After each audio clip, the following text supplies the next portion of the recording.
Hello and welcome back to another retro gaming video. Today we are talking about a lost genre in the video game history.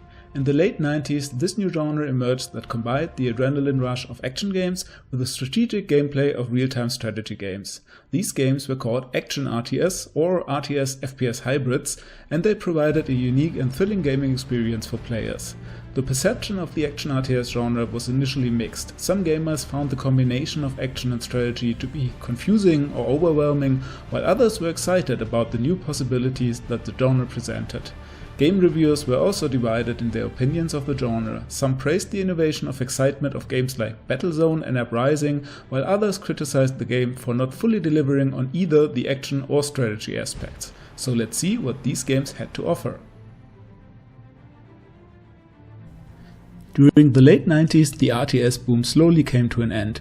Action games and video game consoles became the new big thing and strategy took a backseat. At that point, some companies tried to reinvigorate the genre by mixing real-time strategy with first-person or third-person combat. Adding a bit of action to turn-based strategy games enabled their success, so why not take it to the next level? Squad Beta, we're approaching Sector 3, 7 ticks and counting. Hold steady, everyone! Wait for my mark! Alright, on my mark! Mark! Fire away! The first notable game of the new genre was Uprising, Join or Die, released in 1997 by Cyclone Studios. It already featured the main ingredients for the action RTS genre, controlling a vehicle from first person, building bases and commanding units. The base building was simplified comparing to RTS games with predetermined building positions and only had a handful of buildings. Resources were generated on site and new units will be instantly teleported to the player's position. Since it's a straightforward game, it's very easy to get into. Additionally, the graphics looked great for its time and critics gave the game mostly positive reviews.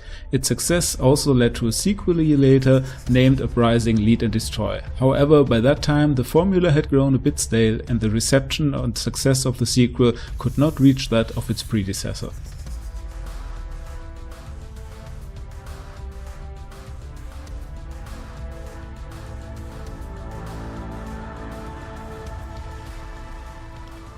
The next title is the probably lesser known Urban Assault by German developer Terra Tools. It did see a widespread release though, as it was published by no other than Microsoft in 1998. Still, Microsoft did not invest a lot in the game's marketing and it was only a mediocre success with about 400,000 units sold. The game was played on maps that were divided into a grid of sectors which needed to be conquered.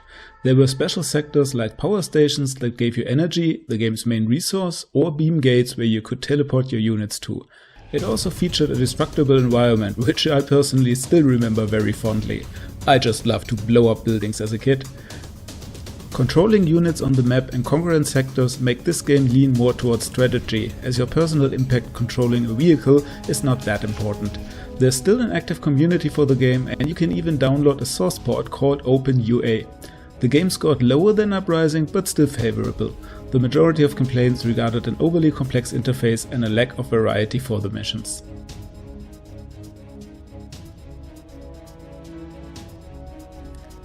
If there's one game that brought the new genre to audience attention, it has to be Battlezone by Activision. No, not that Battlezone from the arcade, but an action-packed strategy game for Windows in 1998. The game gained notoriety due to lackluster sales while scoring extremely well in magazines with a whopping 90% on average. An abysmal 200,000 units sold could point to an issue with the popularity of the genre as a whole, but we'll get to that later. The game was extremely ambitious, allowing you to control different vehicles, command units produced in your base, and even walk around on foot shooting with a gun. The scenario was also kind of unique, featuring a space race to the extreme between the old rivals of the US and Russia, taking the conflict to the Moon, to Mars and other planets in the solar system. It reminded me of the Red Alert Command & Conquer games, though cheesy, it played it a bit more serious. The game was arguably the most successful mix of the two genres so far. The action part was not merely tacked on but a vital component in your nation's success, and the controls also worked rather intuitively. The AI had a few issues and I wasn't overly happy to see a return of the stupid resource harvesters that tend to get themselves in harm's way or taking detours. But in general, it's a really great game with quite a lot of depth and variety. It didn't hurt that the game looked its part as well. Despite the disappointing sales figures, Activision released the sequel a year later. Sales numbers for this games are not publicly available, but it stands to reason they were not great as well. This time critics were also less impressed, criticizing the sheer amount of hand-holding the game does, limiting any strategic decision-making until the very last few missions. Generally, the game was more of the same, but gave you a lot more tasks to do, making it almost feel like an RPG at times when you run errands. It also introduced an alien race as the new antagonist and lost some of its original Cold War charm. Graphically though, it knew how to impress, but it was riddled with bugs at release, which was probably the last nail in the coffin. The first Battlezone did get 2 expansion packs and even a port to the N64, and both games were remastered in 2016 and 2018 respectively.